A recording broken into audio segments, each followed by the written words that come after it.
Bonjour à tous et bienvenue sur Harmonie énergétique, un podcast qui vous parle de tout ce qui vous constitue énergétiquement, des secrets de nos énergies ainsi que de celles qui nous entourent, afin de mieux comprendre comment elles interagissent avec nous et dans notre environnement. Je suis Anastasia et par les soins énergétiques en radiesthésie pour les personnes et les habitats, je vous aide à identifier la cause de blocage conscient et inconscient ainsi qu'à vous en libérer.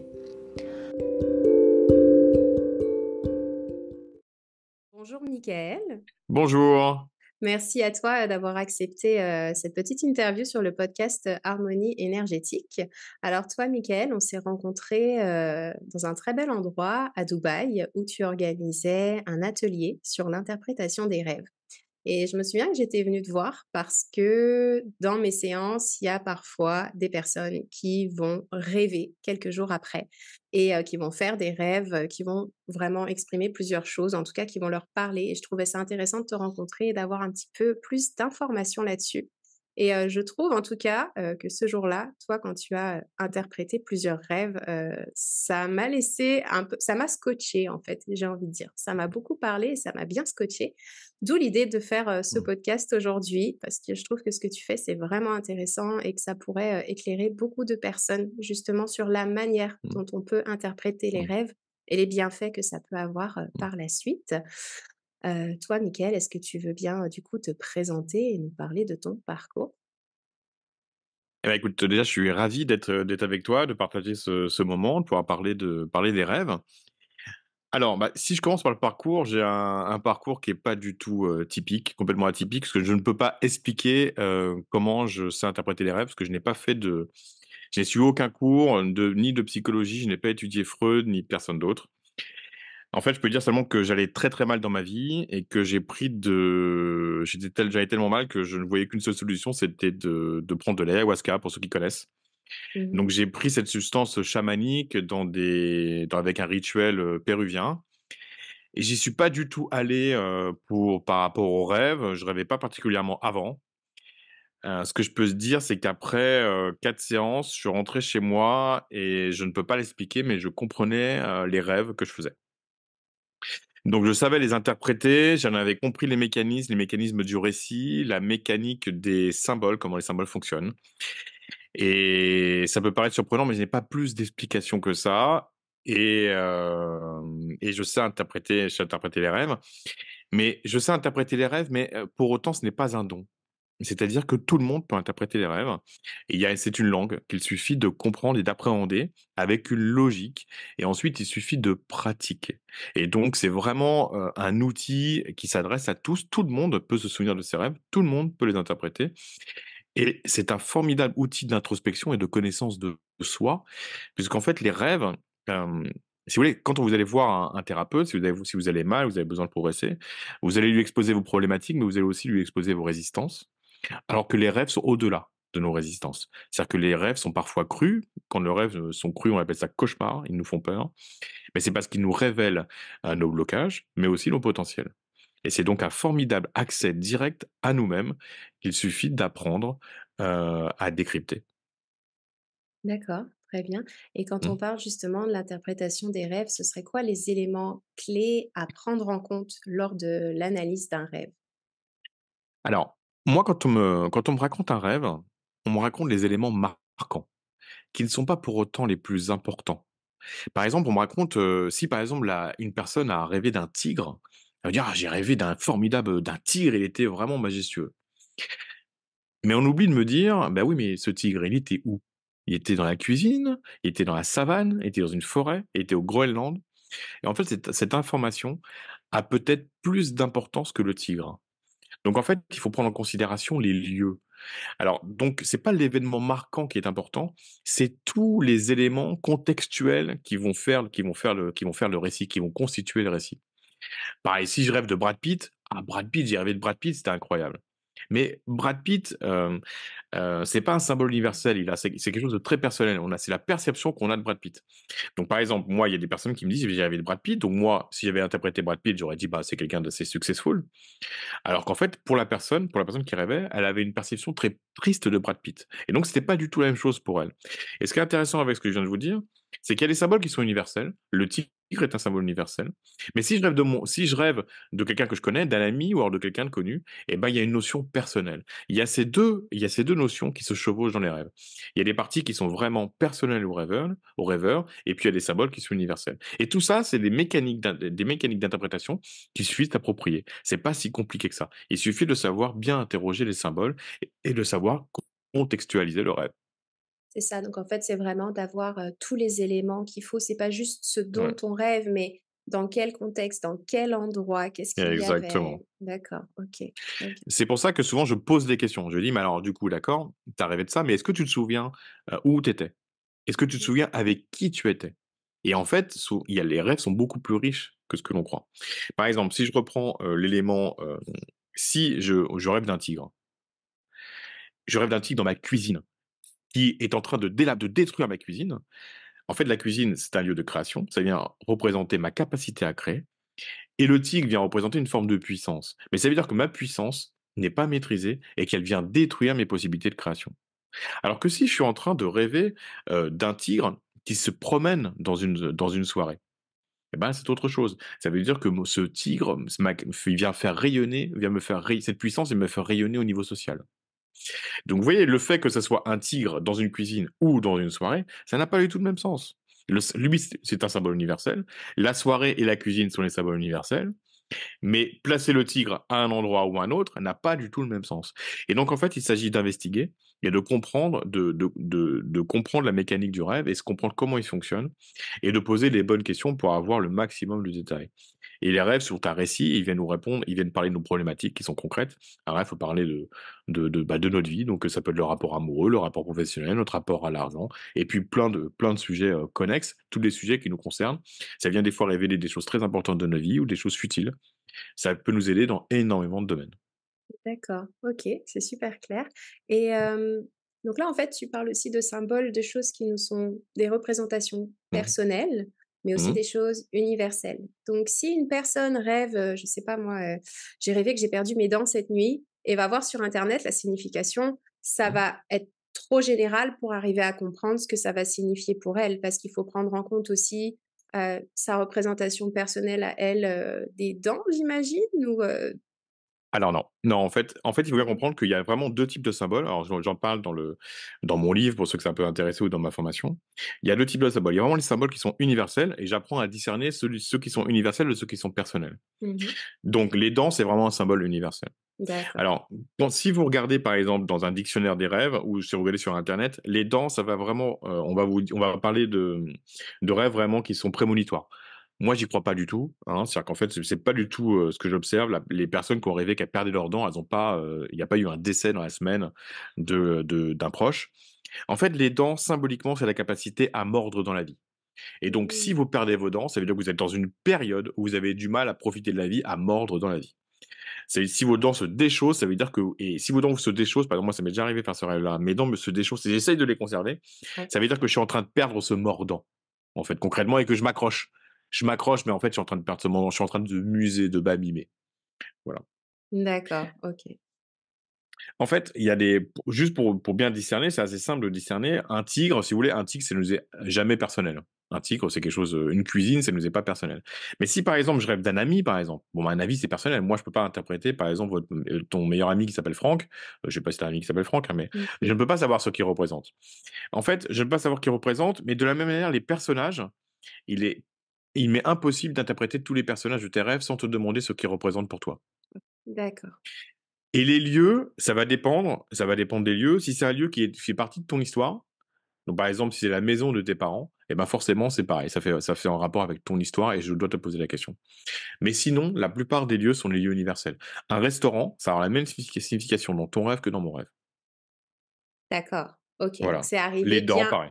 d'accord, donc bien Voilà. discerner ce qui est du domaine de Voilà. l'universel et du personnel. Donc là, les dents, comme tu nous Exactement. l'as expliqué, tu vois, je pensais que ça pouvait avoir une Mmh. connotation aussi personnelle, mais Mmh. à ce moment-là, non, on rentre dans ce qui est vraiment, plus Et universel, universel. exactement. OK, Exactement. super clair, merci et du coup, est-ce que tu aurais des conseils ou une sorte de méthode à donner pour bien interpréter, un rêve, en plus de ce que tu viens Mmh. déjà de nous expliquer?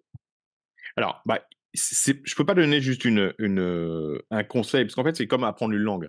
C'est qu'en fait, je peux pas vous dire: «Bah oui, pour parler chinois, ben, il faudrait faire ça. En fait, il faut apprendre le chinois». Je donne l'exemple du chinois parce que quand on est les occidentaux, quand on entend parler, chinois, ben, ça nous semble, très abstrait. On distingue même souvent même pas les mots, même pas les phrases, ça nous semble vraiment c'est une sorte de charabia. Pourtant, c'est pas pour autant il y a un sens profond, les personnes peuvent avoir les discutent de sujets bien concrets et les rêves, la langue des rêves, c'est un peu pareil. C'est-à-dire qu'on des fois, les gens me disent: «Mais moi, je fais que des rêves absurdes». Le nombre de fois qu'on va dire: «Mais moi, je fais des rêves complètement barrés». Non, en fait, la plupart des rêves sont complètement barrés. C'est pour ça que vous pouvez me retrouver sur le palais des fantaisies, parce que du coup, les rêves sont très fantaisistes d'apparence. Mais pourquoi ils sont fantaisistes? Parce qu'ils ont la vie et les rêves ont une imagination qui est incroyable, mais ils sont d'une incroyable précision. C'est-à-dire ils peuvent prendre des libertés avec des objets, par exemple, incroyables. Par exemple, on peut tout à fait croiser dans un rêve des personnages ou par exemple, des animaux hybrides. On peut très bien croiser un chien mélangé avec un rat. Ouais. Et donc, du coup, ça n'existe pas dans la réalité, mais pourtant, si le chien est à la fois un chien et un rat, c'est parce que c'est vraiment le mélange de ces 2 symboles. Et donc, ça vient dire quelque chose de précis sur nous qui va être à interpréter comme 2 choses qui sont liées l'une à l'autre et qui se répondent, mais qui sont vraiment un message pour nous.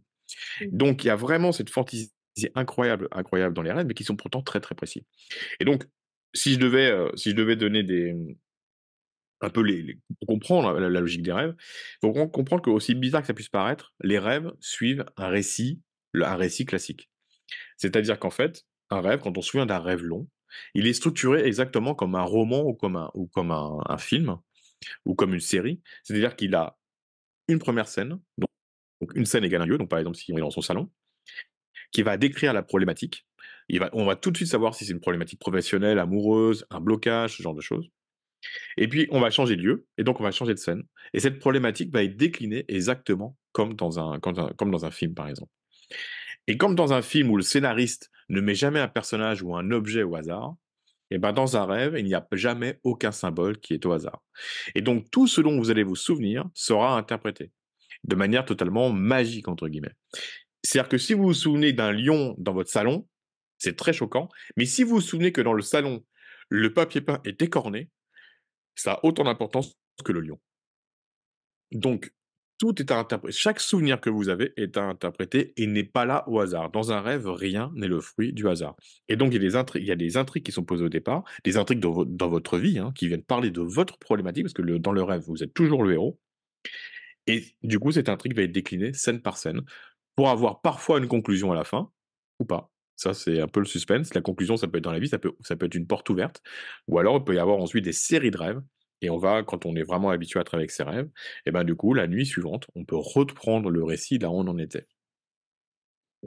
Très bien, merci. Et les séries de Mmh. rêves, ouais, donc ça les séries de rêves, est-ce que ça peut s'apparenter à ce qui est vraiment les rêves récurrents? Ou est-ce que tu parles C'est vraiment différent. de C'est rêver d'une différent. chose et après on a la suite du rêve? Est-ce que ça peut Exactement. arriver? OK. Oui.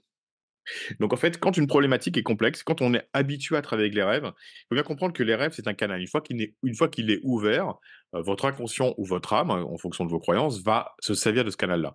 Et donc si vous vous souvenez peu de vos rêves, vous n'y croyez pas, souvent les rêves vont être courts, vont être brefs, ou alors ce sera des rêves récurrents. J'en parlerai juste après. Mais une fois qu'on a l'habitude de travailler avec des rêves, l'intérêt, c'est que la problématique peut être déclinée dans ses moindres détails pour nous aider à bien qu'on on comprend toutes les facettes. Et donc la problématique est posée dans la première scène et elle n'est pas résolue à la dernière scène du rêve. Et le lendemain, donc on peut déjà interpréter cette partie dans la journée pour bien la comprendre, qu'il y a une partie qui passe en conscience. C'est l'avantage, c'est qu'il y a un travail la nuit, un travail en journée de prise de conscience et puis le rêve continue. Moi, c'est mais alors du coup, dans l'interprétation des rêves des personnes qui viennent me consulter ou alors pour moi-même, et ben, par rapport à des problématiques, et ben, du coup, la réponse se fait en 3 ou 4 nuits, sur 3 ou 4 rêves. Et il y a vraiment une conclusion à la fin. Voilà, la OK. problématique est résolue à la fin. Les rêves récurrents, c'est autre chose. Les rêves récurrents, c'est souvent pour des personnes qui ne se souviennent pas souvent de leurs rêves. Mmh. Et c'est comme si, la personne qui écrit les rêves venait nous dire: «Mais tu dois régler ce problème-là, tu dois régler ce problème-là, tu dois régler ce problème-là. Si tant que tu ne règles pas ce problème-là, tu seras bloqué dans ta vie, règle ce problème». Voilà. Donc, bah, ça peut être, des rêves récurrents, par exemple, ça peut des exemples, c'est par exemple de passer des examens. Ah mais pourquoi je repasse mon bac? Et alors que j'ai 45 ans, je repasse mon bac encore une fois et tu fais ce rêve, 10 fois, 20 fois. Moi, j'ai fait ce rêve très longtemps. C'est même parler de notre rapport à la vie. C'est nous dire: «Bah, ouais, mais en fait, dans ta vie, tu as un rapport à la vie où tu avances que par un besoin de validation». Et donc, bah, ce besoin de validation vient complètement, bah, te pourrir la vie, en fait, que tu n'avances que comme ça, c'est ton seul moyen d'avancer et donc du coup, bah, tant que tu ne changes pas ça, tu ne pourras pas vraiment évoluer, tu seras toujours bloqué dans des vieux schémas et des vieux systèmes, par exemple. Les rêves récurrents, c'est vraiment une problématique qu'il faut régler pour pouvoir avancer. Mais toujours la même, toujours la même, toujours la même, toujours la même. D'accord. OK, donc c'est un rêve qu'on refait qui est similaire ou le même, soit dans un endroit similaire ou avec des personnes Voilà, similaires, mais là qui parlent vraiment de la même, voilà, problématique à des fois chaque je fois. repasse mon bac et des fois je repasse un diplôme supérieur, des fois je repasse mon Mmh. brevet des collèges, Mmh mais mh. en gros, c'est vraiment la même chose. Mmh. D'accord, d'accord. Est-ce que toi, dans du coup, quand on te consulte pour interpréter Mmh. les rêves, est-ce qu'il y a quand même des motifs qui reviennent? Est-ce qu'il y a des types de rêves qui sont assez, de manière générale, que les personnes ont tendance à faire, qui peuvent être assez Mmh. similaires ou pas du tout? Tout le temps. En fait, il faut savoir que les motifs sont très souvent les mêmes. Donc ça veut dire que, par exemple, là, j'en ai cité, par exemple, mais la cuisine, par exemple, la cuisine, le salon, toutes les pièces de la maison, la chambre, tout ça, c'est vraiment les motifs qui sont similaires. C'est pour ça qu'en fait, c'est comment vous dire? C'est comme quand on apprend une langue. Quand on apprend une langue, si on va apprendre l'anglais, on peut apprendre le 20-80, le 80-20. C'est-à-dire qu'en fait, avec, avec le vocabulaire qui va être le plus essentiel, bon, ben, on est capable d'avoir une conversation. Mmh. Dans les rêves, c'est la même chose. C'est-à-dire qu'en fait, il y a vraiment des symboles qui sont très récurrents. Donc déjà, toutes les pièces de la maison, certains animaux, mais aussi la mer. Par exemple, l'eau, le rapport à l'eau. Le rapport à l'eau, c'est le symbole c'est le symbole c'est le rapport au féminin et le rapport à la vie. Les profondeurs de l'océan, les bateaux, les voitures, tous les moyens de transport. Et ce qui est intéressant, c'est qu'en fait, à partir du moment où vous connaissez ces symboles-là, vous pouvez interpréter tous les autres de manière autonome. Si vous voulez, c'est comme quand une conversation dans une langue qu'on ne connaît pas. Une fois qu'on connaît le 80-20, bah, s'il y a un mot inconnu, eh ben, on va être capable, dans le contexte, de le décrypter. On peut jamais connaître tout quand même en français, il y a des fois, il y a quelqu'un qui utilise un mot qu'on ne connaît pas, mais on va le comprendre dans le contexte.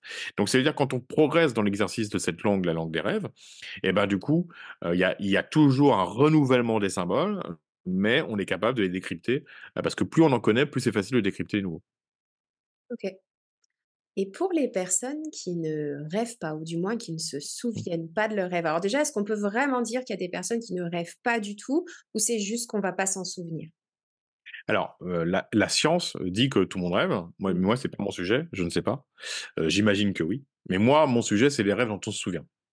Donc, ce qui se passe avec les rêves dont on se souvient pas, je sais pas, je vais pas spéculer. Mmh. En tout cas, les rêves dont on se souvient, ça, je peux en parler. Les personnes qui ne se souviennent pas de leurs rêves, donc donc on peut penser qu'elles rêvent, mais qu'elles s'en souviennent pas, c'est pas la même chose. C'est qu'en fait, elles ne s'en servent pas. Si par exemple, je te parle et que tu m'écoutes pas, je te dirais: «Bon, bah, à un moment, j'arrêterai de te parler». Mmh. Bon, bah, les rêves, si on les écoute pas, et ben, on arrête de s'en souvenir. De la même D'accord. manière. C'est-à-dire qu'en fait, c'est un outil, s'il n'est pas utilisé, il se tarit. Le souvenir s'arrête. Mais à partir du moment où on va remettre de l'importance, se sentir que percevoir que c'est quelque chose qui peut nous apporter beaucoup, et ben, il suffit d'un petit exercice pour s'en souvenir et au bout de quelques jours, on se souvient des rêves et du coup, ben, à partir du moment où c'est ouvert, c'est comme le vélo. On rêve toute notre vie, c'est un outil qui sera là pour nous.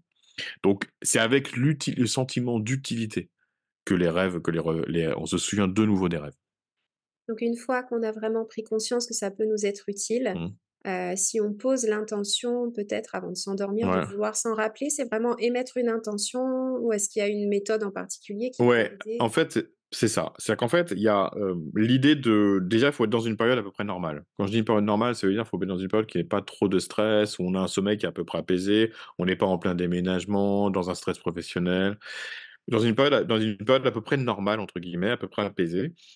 Il suffit entre guillemets de, s'endormir en faisant un peu le tri de ses pensées, comme un peu une sorte de méditation. Parce que quand on s'endort, on a tendance à refaire le fil de la journée, on a tendance à penser aux échéances de demain, aux échéances de la semaine. Essayer d'apaiser ça et puis de s'endormir avec juste l'intention de se souvenir des rêves et ça ne marche pas. C'est ça qui est assez incroyable, c'est que ça ne marche jamais au premier soir. Ça marche généralement le troisième soir chez la plupart des gens. Je dirais chez 70 des gens, ça marche le troisième soir et à partir du troisième soir, les personnes qui n'ont jamais rêvé, elles vont se souvenir d'une bribe, d'un petit bout, d'une sensation, d'une phrase et puis il faut continuer. Il faut continuer, puis ça va s'ouvrir. Il y aura une scène en entier, puis il y aura plusieurs scènes et puis il peut y avoir jusqu'à plusieurs rêves dans la nuit, ce qui peut être un peu fatigant, parce que du coup, ça veut dire qu'on se réveille pour s'en souvenir, c'est-à-dire qu'on a une phase de réveil à chaque fois, donc il faut se rendormir après, il faut essayer de le noter, donc ça peut être un peu fatigant. Mais une fois que le canal est ouvert, il sera jamais refermé. Ça veut dire que, même si par exemple, une fois que c'est ouvert et qu'il y a des phases où, par exemple, pendant 2 mois, vous rêvez plus, il suffira de refaire la méthode et ça se réouvrira très rapidement. Il faut savoir aussi que se souvenir des rêves on peut se souvenir des rêves, mais on peut après une fois que c'est fait, on peut s'endormir avec une question. Donc on s'endort avec une question sur une problématique personnelle, on a la réponse de manière symbolique. Donc c'est quand même, un formidable outil dans le rapport à soi, sachant qu'on peut poser des questions, qui sont d'importance, on a l'impression d'importance stratégique dans notre vie ou alors totalement futiles, les rêves répondent toujours. C'est ça qui est assez incroyable c'est ça qui est assez incroyable avec les rêves. Donc c'est vraiment un outil d'introspection qui est d'une puissance incroyable. Oui, c'est énorme. En fait, c'est super. Je me dis, je Mmh. m'endors le Mmh. soir, j'ai une question, il y a un truc qui me turlupine, Voilà, je pose la question et je peux voilà, avoir la réponse dans mon rêve. C'est super. ouais. C'est génial. En tout cas, une bonne Mmh. technique à faire, Ouais. et un bon conseil, je trouve. Mmh. Et pour ce qui est des rêves, lucides, c'est quoi ton opinion sur, bah, en tout cas ton opinion. Qu'est-ce que Ouais. tu peux nous dire sur les rêves, lucides et est-ce qu'ils ont des potentiels ou quelque chose qu'on peut, explorer dans ces rêves-là? Alors, je préfère commencer par dire que c'est pas vraiment mon sujet. C'est pas vraiment mon Mmh. sujet et j'en ai pas un super avis. En D'accord. fait, donc un rêve lucide, pour la définition pour ceux qui savent pas, un rêve lucide, c'est je suis en train de rêver et d'un seul coup je me dis: «En fait, ah ça y est, je suis conscient que je rêve. Ah, je suis en train de rêver». Donc du coup, moi, ben, je vais parler de mes rêves ou de mes rêves lucides ou des rêves qu'on m'a racontés au niveau lucide. C'est quoi l'avantage, l'intérêt du rêve lucide? C'est que le lien de cause à effet n'existe pas. C'est-à-dire que aujourd'hui, si quand je finis ce podcast avec toi, je veux me goinfrer de pizza, eh ben, je vais pas le faire. Je vais pas le faire pourquoi? Parce que je sais que ça aura des conséquences négatives sur ma santé, je sais que je vais prendre du poids et donc du coup, je sais qu'après je vais avoir mal au ventre. Donc il y a un lien de cause à effet. Mmh. D'accord? Dans le rêve lucide, on est Ah! lucide, mais il y a pas de lien de cause à effet. Mmh. Je peux me goinfrer de pizza, je peux faire l'amour avec, 28 nanas et il y a pas de conséquences. En dehors de ça, je ne vois pas trop d'intérêt au rêve lucide. D'accord, donc c'est prendre conscience qu'on est en train de rêver et du coup aller explorer, expérimenter ce qu'on veut en se disant: «Je sais que je Ouais, rêve, je sais que je peux, c'est voyager dans plutôt ce plus rêve». moi, ce que les gens quand les gens me racontent, souvent ils me disent: «Ah, j'ai fait un rêve lucide» et souvent ils me racontent pas. Je remarque, ils me disent, ils me racontent pas, je lui dis: «Mais alors du coup, tu as trop mangé ou tu as trop fait l'amour? Ou tu as Ouais. volé?» Les gens volent aussi, les gens s'envolent. Donc elle disait: «Ah, c'est vrai qu'en fait, j'en ai profité pour faire ça». Bah Mmh oui. mh. En fait, Mmh. ça vient plutôt nous renseigner sur nos pulsions et Mmh. sur nos pulsions et nos besoins inassouvis. Ouais. Sur un message profond, qui est lié à ce qu'on a vraiment besoin d'expérimenter et nos blocages ou nos potentiels. Donc pour moi, là, il y a pas vraiment un énorme intérêt pour être honnête au rêve lucide. Voilà, ça vient OK. plutôt révéler ça. Ouais, je comprends. Par Mmh. contre, je me souviens quand j'étais plus petite, Mmh. il m'arrivait de faire beaucoup de cauchemars, mais beaucoup et il y Mmh. a eu une période, je devais avoir, je sais pas, peut-être 8, 10 ans, je sais plus, où je sais que je me fais courir après Mmh. soit par un monstre, un dinosaure, Mmh. un truc, chelou, je sais pas et il y a un moment où dans le rêve, j'arrive à me dire: «Mais non, tu rêves, c'est pas vrai. Sors du rêve» et d'arriver par contre à en Mmh. sortir. Ça pouvait être Alors, utile pour ça ça peut peut-être. être utile.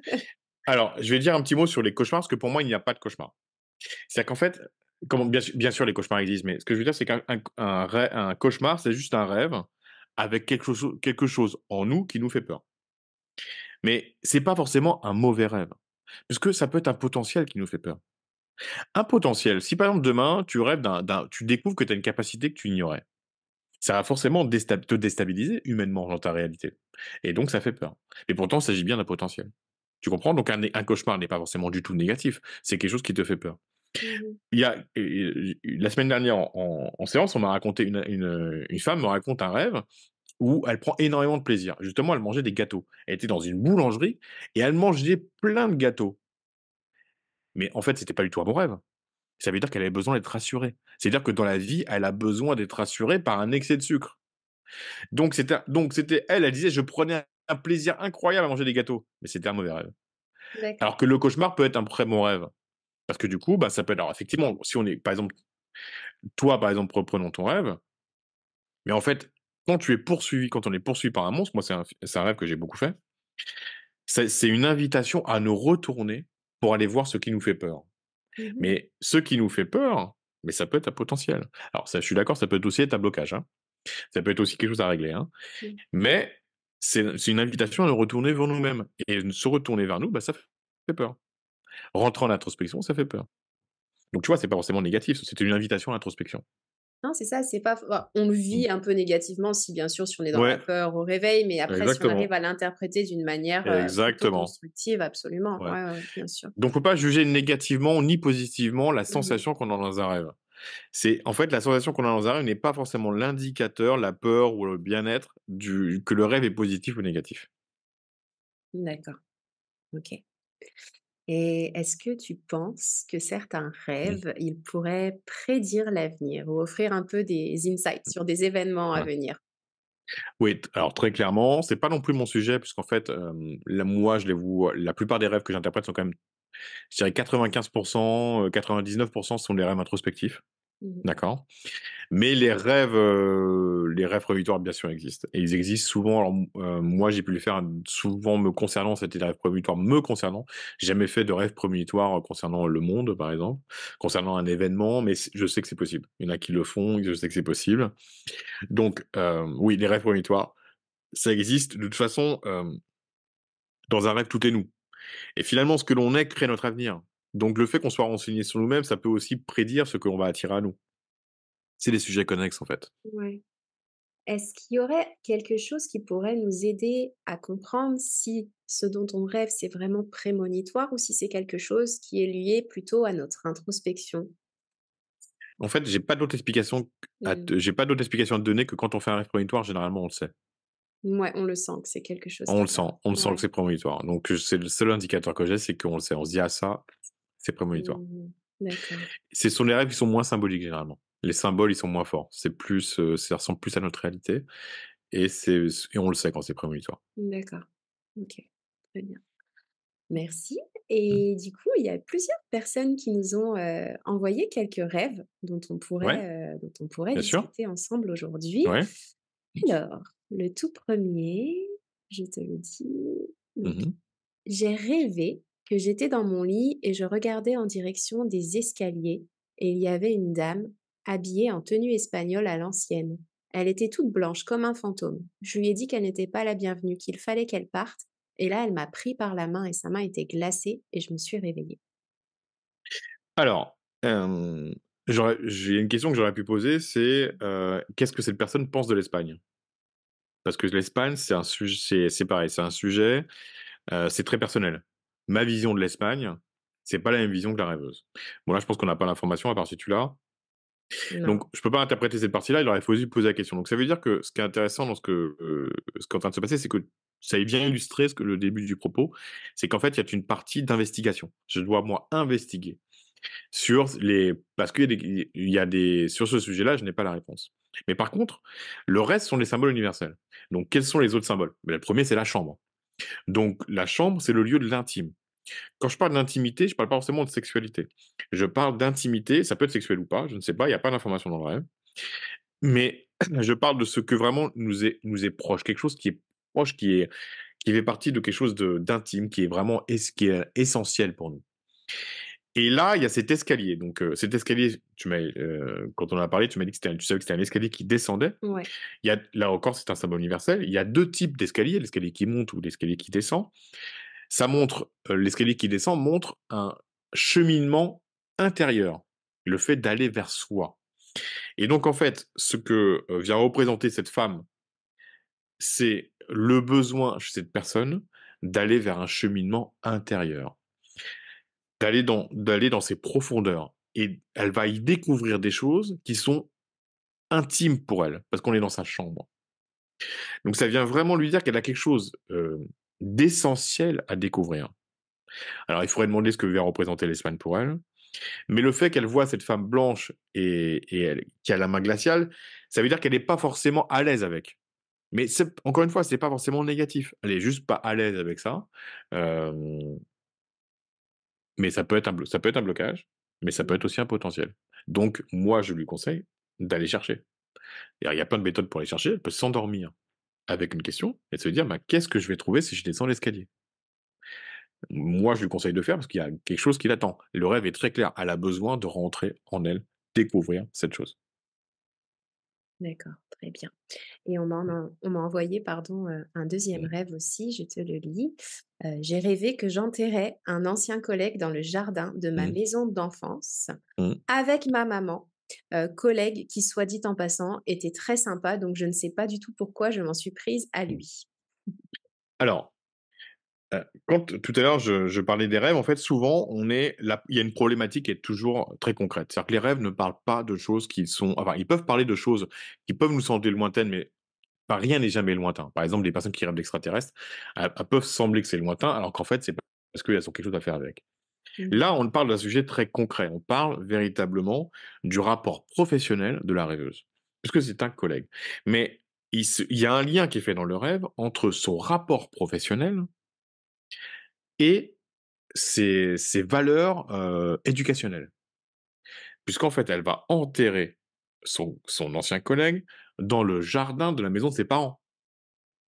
Oui. Donc ça veut dire que ses valeurs professionnelles et ses valeurs professionnelles et ses valeurs éducationnelles sont liées. Ça veut dire que ses valeurs professionnelles viennent des valeurs de son éducation. Mmh. Mais elle les enterre. Ça veut dire qu'elle doit passer à autre chose. Ça veut dire que ça est parti, ça doit faire elle doit quelque part vraiment le mettre dans son passé pour pouvoir faire autre chose. Donc quand on a discuté, tu m'as dit qu'elle avait d'autres projets. Ouais, c'est ça. Ouais, ouais, elle était en train de passer, Ouais. je crois, de temps plein à temps partiel dans son activité, Mmh. professionnelle première pour développer son travail, pour développer une autre activité à côté, effectivement, ouais. Et ben, ça veut dire qu'elle doit se séparer.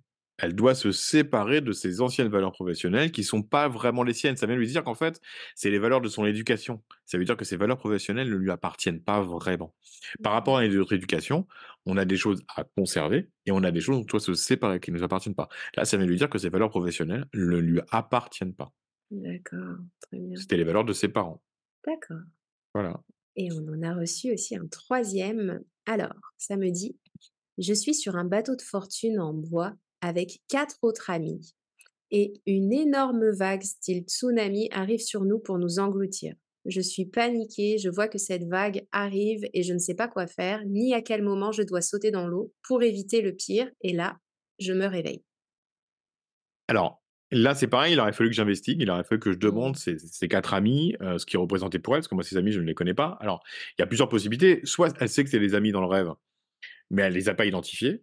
Soit elle les a identifiés et il aurait fallu que je pose des questions à ces 4 amis. Mmh. Donc ça, l'information, je l'ai pas, mais par contre, donc tu vois, on voit la différence entre le symbole personnel et le symbole universel. Par contre, le reste sont des symboles universels.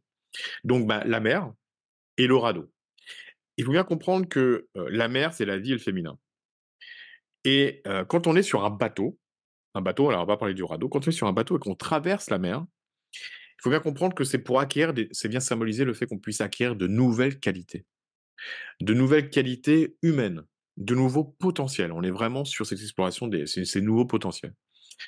Donc là, on est sur la possibilité que la rêveuse ait vraiment accès à de nouveaux potentiels.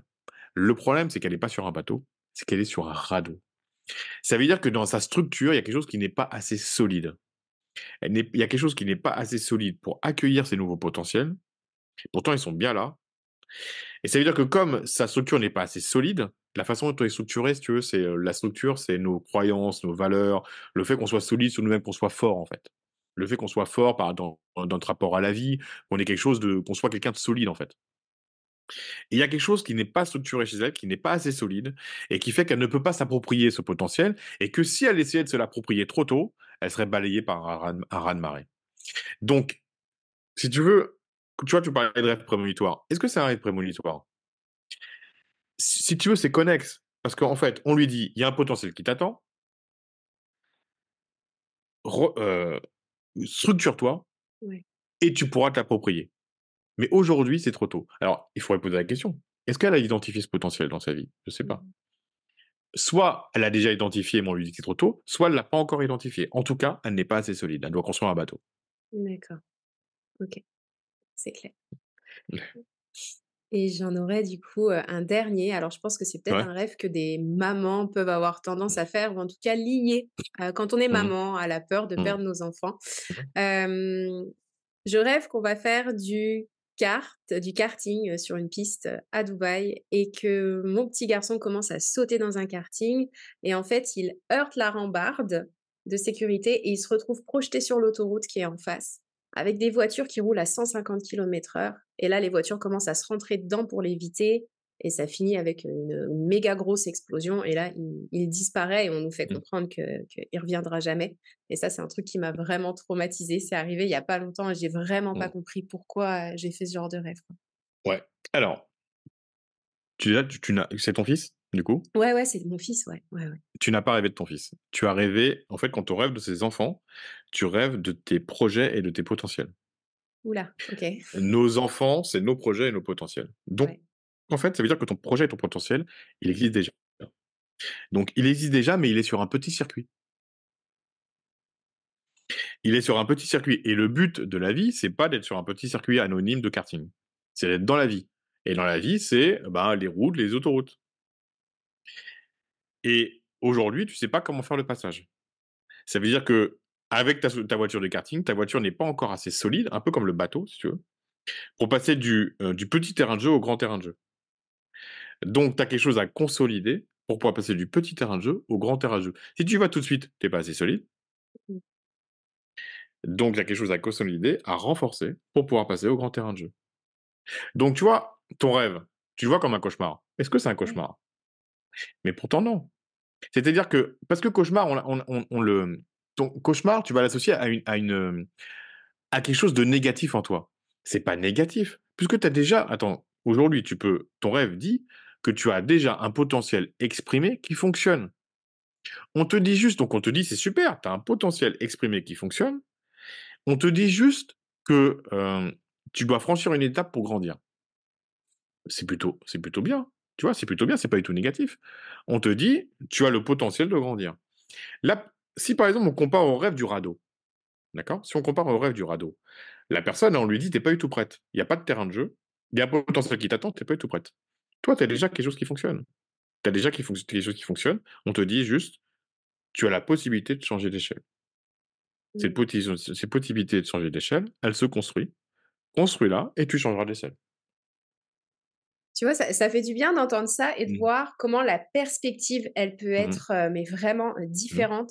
Parce que je peux t'assurer que Voilà. le lendemain matin, je regardais mon fils, je me dis: «Qu'est-ce qui va arriver, quoi? Pourquoi?» Pas du tout. Tu sais, Pas la du tout, pas peur, du tout. vraiment le Mmh. truc qui te prend aux tripes. Je me dis: «Mais bon sang, pourquoi? Pourquoi?» et alors Pas qu'en du fait, tout. ça a rien à voir. Mmh. Même juste Ça de n'a savoir rien à qu'on voir. rêve de ses enfants, en fait, c'est C'est pas eux. Ouais. Je vais faire une digression sur la sexualité parce que moi, quelqu'un me raconte un rêve sexuel, j'ai des gens qui me racontent des rêves sexuels qui sont traumatisés. Ils viennent me dire par exemple, il y a des gens qui viennent qui me racontent des rêves homosexuels Mmh mh. et ils me disent: «Catastrophe», ils me disent: «En fait» et je prenais du plaisir, un plaisir homosexuel, des fois des hommes ou des femmes et ils me disent: «Mais ma sexualité, je remets en question ma sexualité». Non, en fait, pas du tout. En fait, ça vient pas, le fait que ton fils dans le rêve ait un accident ne vient pas du tout c'est pas en fait, ton fils est Mmh. symbolique. Ouais. Le rapport homosexuel dans un rêve, c'est symbolique aussi. Tu vois, en Mmh. fait, donc en fait, tout ça, c'est des choses qui sont symboliques. Il faut jamais prendre un tout doit être interprété de manière symbolique dans un rêve. Donc, tu vois, que ce soit, je te prends le rêve je t'ai parlé de la sexualité parce qu'il y a beaucoup de peur par rapport à ça. Les gens viennent, c'est les rêves où les gens viennent, la tête comme ça, ils sont comme ça. Et en Ouais. fait, non, en fait, faut pas, tout est symbolique et donc la mort dans un rêve, c'est pareil. Il y a des gens qui disent: «Mais dans mon rêve, je meurs». Mais non, mourir à soi-même, c'est jamais négatif. Mourir à soi-même, c'est pour renaître.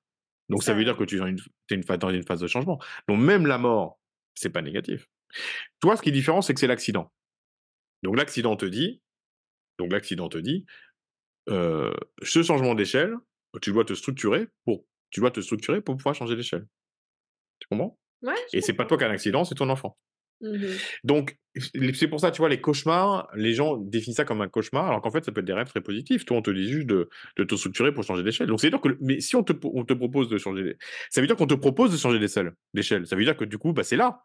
Ça t'attend, en fait. Donc, Mmh. en fait, c'est un rêve très positif. Tu comprends? Ouais. Il t'a fait très peur, mais c'est un rêve très positif. Mmh. Voilà. D'accord. Très bien, merci. Merci. Avec plaisir. Et non, mais c'est super intéressant de Ouais. voir, mais Ouais. vraiment à quel point, ce qu'on Mmh. ressent et ce qu'on va interpréter Mmh mh. nous-mêmes peut Mmh. être, interprété d'une manière beaucoup plus, bienfaitrice, on va dire et Ça peut te rassurer, moi j'interprète assez facilement les rêves des personnes qu'on me les raconte, tu vois? Assez spontanément en fait, sans trop y réfléchir. J'ai beaucoup de mal à interpréter mes rêves, mes propres rêves. mmh, Pourquoi? Parce que moi-même je suis, mes rêves me font peur. Tu comprends? On est quand c'est toujours, c'est toujours quand il s'agit de nous, on est ouais. forcément tu vois? Et moi-même je suis obligé de me rappeler que mes rêves sont symboliques. Je suis obligé de me rappeler. C'est-à-dire que des fois j'oublie que mes rêves sont symboliques parce que moi aussi je suis confronté à mes propres peurs, tu vois?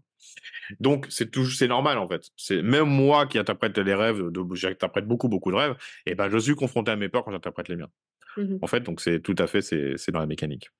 Ouais, puis c'est beaucoup plus dur toujours quand ça revient à nous-mêmes, Exactement, exactement, que on voit toujours plus les choses pour aider les autres, leur exactement. donner, mais quand Ouais, c'est toujours plus compliqué, ouais, puis ça, c'est dans tout plein de c'est domaines, je le toujours beaucoup vois. plus compliqué. Dans les soins énergétiques, je Bah, peux bien m'en sûr. faire, mais je sais que si je le fais aux autres, ça marche toujours mieux que si je le fais sur moi. C'est toujours le truc. Exactement, C'est c'est normal, exactement c'est tout pareil. à fait normal, c'est la même chose. Mmh. Exactement.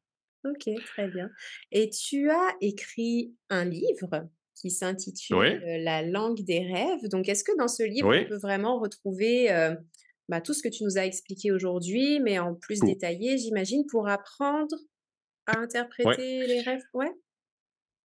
En fait, vraiment moi, si je devais avoir qu'un seul message, ce serait que, tout le monde peut interpréter les rêves, que ce n'est pas un outil qui m'appartient, c'est que tout le monde peut s'approprier cet outil, c'est une langue. Il suffit d'en comprendre les mécanismes. Donc en fait, d'en comprendre les mécanismes et ben, il faut les découvrir. Il faut les découvrir, bah, c'est comme une grammaire, il faut découvrir la grammaire et puis après, il faut pratiquer. Donc le livre, il y a énormément, il y a toutes les méthodes dedans. Sinon, j'ai une formation sur mon site Le Palais des Fantaisies. Il y a une formation du coup pour les gens qui préfèrent les vidéos et puis après une fois qu'on est dans la formation, on crée des binômes d'interprétation parce qu'il faut pratiquer. Donc il faut pratiquer sur soi-même, mais aussi pour les autres et pourquoi pour les autres? Parce que, bah, c'est plus facile d'interpréter les rêves des autres et moi j'ai des personnes qui interprètent les rêves, qui sont vraiment très, très forts, qui interprètent, les rêves vraiment avec la même aisance que moi et donc en fait, ça doit vraiment à mon avis, bah, se transmettre au maximum. C'est un formidable outil qui est au-delà de nos résistances. Donc je trouve que c'est très dommage de s'en passer. Mais c'est ça, c'est un formidable outil et Mmh. puis, comme j'avais mentionné au début, j'étais venue justement te rencontrer Mmh. parce que, ben, quand on Mmh. est praticien dans les soins Mmh. énergétiques et qu'on vient nous dire quelques jours Mmh. après un soin: «Oh, j'ai rêvé de ça, ça, ça, qu'est-ce que Mmh. ça veut dire?» Bah, au moins d'avoir des clés pour pouvoir, Mmh. heu, Mmh. aider les personnes à comprendre ou j'imagine que même un thérapeute, Mmh. parce que quand on va en thérapie, on Mmh. parle aussi de nos rêves, ça peut aussi être, un aspect super intéressant Bah, à pour les thérapeutes, ça peut être très intéressant d'interpréter les rêves des patients, donc c'est un outil supplémentaire. mmh, Et puis, alors sans dire le rêve que tu avais raconté, pendant l'atelier, mais toi, ça ouvrait une porte incroyable. Ça ouvrait une porte incroyable, c'était un potentiel incroyable qui était enfin, tout un univers qui s'ouvrait à toi. Donc les rêves, c'est parfois introspectif, ça peut nous parler de blocage, mais ça peut aussi nous parler d'énormes, terrains d'exploration, qui peuvent être très vastes. ouais. Donc la magie des rêves est incroyable, ça peut nous emmener sur les chemins auxquels on n'aurait jamais pensé. Bah, Voilà. oui, c'était mon cas ce Ouais. jour-là justement. C'était comme ouvrir Ouais. une petite porte, mais il y en avait encore Mmh une autre mh. derrière et Mmh. encore une Mmh. autre et ça s'ouvre dans Mmh. tous les sens. C'est ça. Moi, ça m'avait Mmh. scotché. Moi, je l'avais Mmh. dit au début, Mmh. mais je Mmh. pense que les autres personnes qui étaient avec Mmh. nous ce Mmh. jour-là Mmh. Mmh. également, mais en Mmh. positif, vraiment très, très Mmh. positif. Très bien, bah, écoute, merci beaucoup Michael. Je mettrai le lien de ton site internet, dans la Mmh. description, dans les notes de l'épisode pour, les Mmh. personnes qui voudront, te retrouver et puis est-ce que tu aurais un petit conseil du coup à donner pour toutes les personnes, qui souhaitent, bah, soit travailler sur elles de manière, plus, Mmh. Mmh. introspectrice, j'arrive plus à parler, Mmh. ouais, un petit Mmh. conseil à donner ou pour des personnes, qui aimeraient en savoir plus sur leurs rêves, est-ce qu'il y a quelque chose que tu pourrais, Bah, partager? je dirais que le travailler sur soi, c'est d'après moi le seul moyen qu'on a de dépasser certains blocages, de comprendre pourquoi on est bloqué dans notre vie et c'est aussi un formidable moyen de découvrir des potentiels. Et un accès direct qu'on a à ces blocages ou à ces potentiels, bah, c'est les rêves.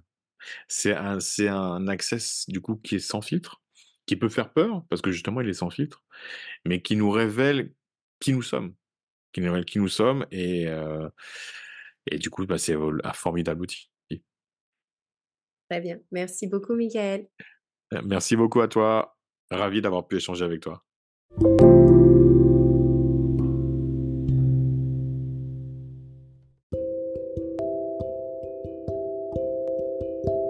Voilà, c'est terminé pour aujourd'hui. Je vous remercie pour votre écoute et si ce podcast vous plaît, n'hésitez pas à le commenter ou à me laisser 2 petites étoiles. Pour plus d'informations sur les soins énergétiques des personnes ou sur les nettoyages des lieux, tous les liens sont en description dans les notes de l'épisode. Je vous dis à très vite et prenez soin de vous.